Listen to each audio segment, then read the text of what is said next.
It is a beautiful fall day here at the meeting place of heaven and earth. The sun is shining, the birds are chirping, and the beautifully colored leaves are gracefully falling to the ground and rustling about. Behind me is some Mount Shasta artwork. I am in downtown Weed and wanted to make an update video to let you know what is going on. The first thing that I wanted to talk about is the simul with Steven. There is only one game left being played in the simul. Started off at 6. 4 games have ended in resignation in Steven's favor. 1 game has ended in a draw. And 1 game is particularly exciting to me because David D is using my opening, and I'm obviously really can't contain my big smile here. David D has also been making some memes put out in his group Chess News Memes and Humor, particularly about the b3 opening. Ananian opening on 4 white is a b3, bishop b2, getting your bishop, or your gun as I like to call it, in place as quickly as possible. It's a double fianchetto. You are going for ultimately so that your bishops are controlling the center all the way down to your opponent's rooks. They have to be really careful not to move that pawn or they'll lose it, and it's awesome when they do.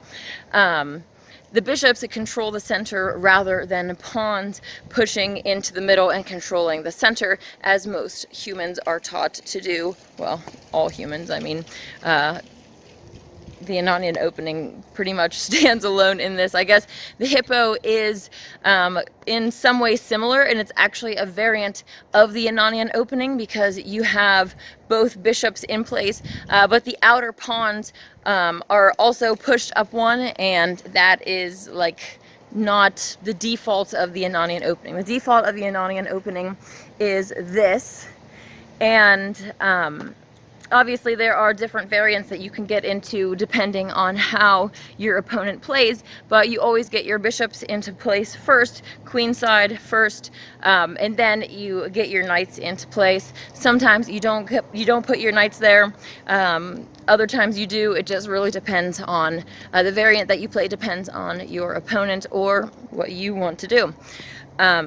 I'm going to be making some more detailed videos about the Ananian opening and how and why I play the way that I do, but I am getting kickback from people trying to say that b3 by default means that you are playing Larsons Opening. So I'm going to plan on watching more videos of teachers discussing Larsons Opening so that I can show you how it differs from the Ananian opening. The first major thing that I found last night is this screenshot right here. You will never ever never get into this position with the Ananian opening. Never. You would never go and sacrifice your bishop for a knight. Like, that is not okay. Your bishops are highly protected. You get them fianchettoed, and then they control the center from this position of safety, okay? You really don't sacrifice them. If anything, you go and sacrifice your knights. I like to just send them in like a kamikaze, just an assassin going in and blowing himself up and dying in honor of the queen. So, and I highly value my queen as well. If there is a way that I can get out and save the queen, like, God save the queen. Anyways, so yes, the Larsons opening, never ever would you get into this position in the Ananian opening. So anybody saying that b3 automatically by default is Larsons opening has no idea what they're talking about, and that's understandable because they are going off of the mainstream narrative, what they have been taught. If they try to type in the Ananian opening, all this stuff, they're not going to find it unless they find my content, and it's probably shadow banned anyways.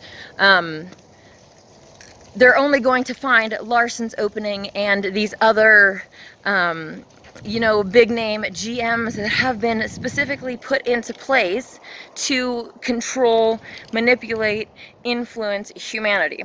Just like every other arena, sports, music, entertainment, politics, all of it, there's a worldwide network of inverted clowns that are put in place to influence us. Even your scientists, all these big name scientists and stuff, they are controlled to influence us. And they have seeded this idea that humans are so smart.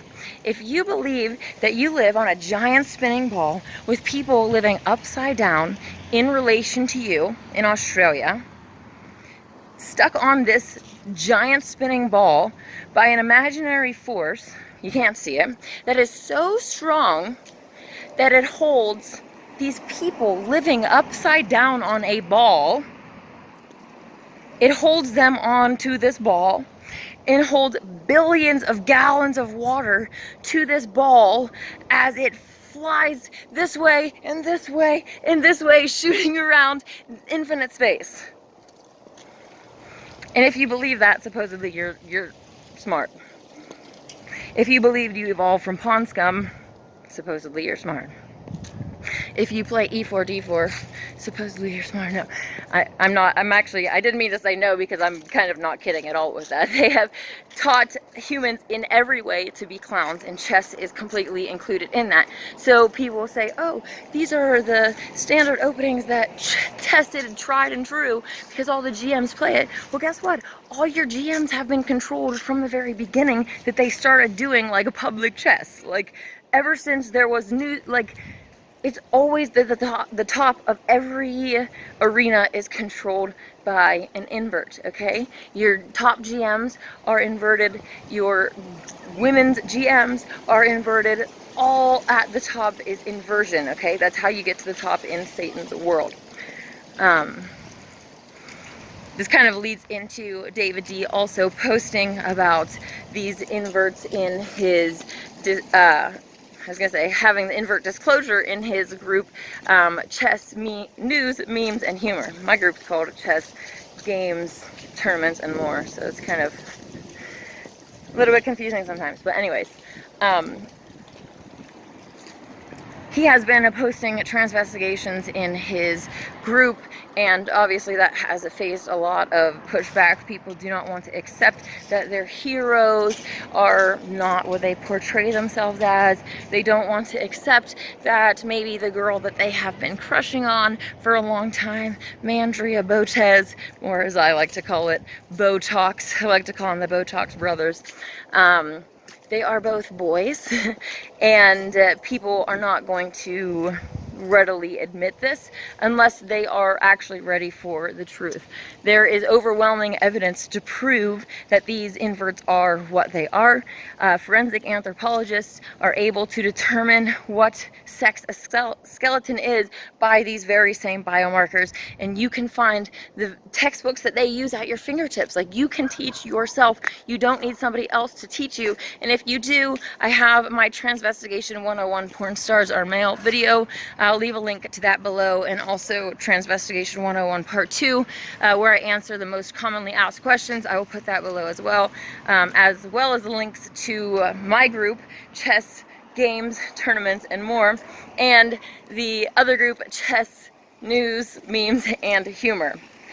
After the Simul with Steven is over, I am going to be hosting a 32-person knockout tournament in the in that group that I just mentioned, Chess, Games, Tournaments, and More. And I am hoping to finalize the list and get the bracket together today and get some of the graphics ready for all of that. So stay tuned for that. And yeah, I definitely encourage any truthers and transvestigators especially to jump into that group, Chess, News, Memes, and Humor, and jump on the posts of Transvestigation and show your support, speak the truth, and let it be heard, so that more real humans will not think that it's so absurd. The more evidence that we put into it, the more that they will see the scary truth of our reality. A lot of inverted clowns have been pushing back, not only because they don't want to be outed, right, but specifically, if I am attacking a supposed female, Andrea Botox, they wanted to say that I'm jealous.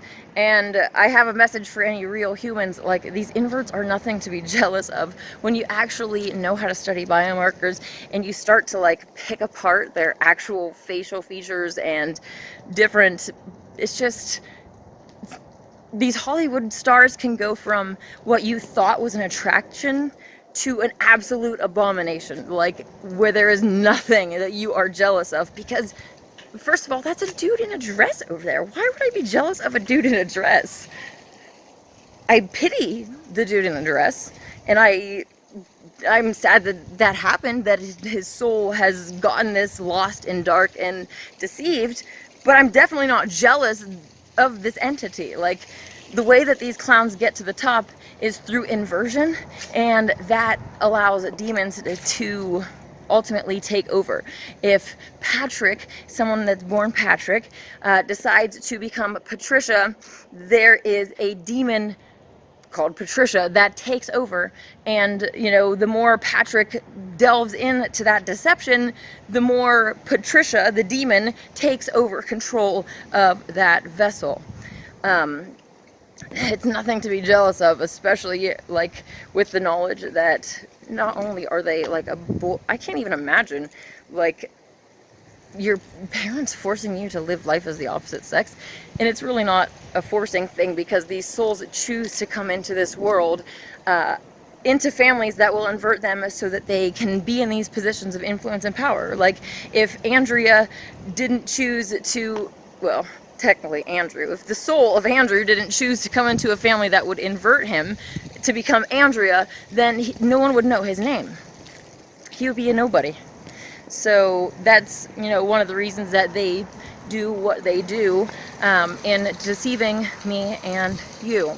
It's crazy what they can get away with when you are not expecting it, and how, when you realize the truth, a flip switches, and it's just, you can't unsee it. It's like, how did you not know? I'm going to leave you with hopefully the icebreaker that will break through to those who are new. Michael Obama.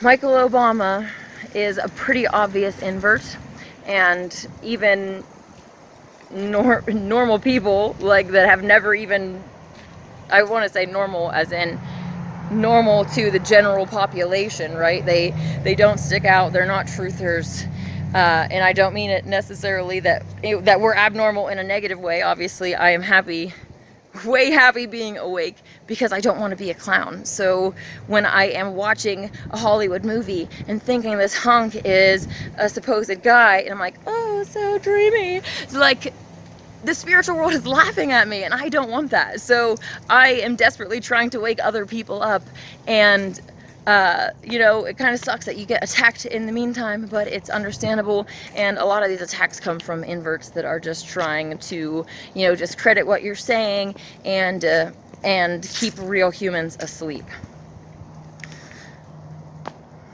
Michael Obama. Nobody accidentally just says, you know, my wife Michael multiple times. I hope that you have a wonderful day. May God and the Goddess bless you.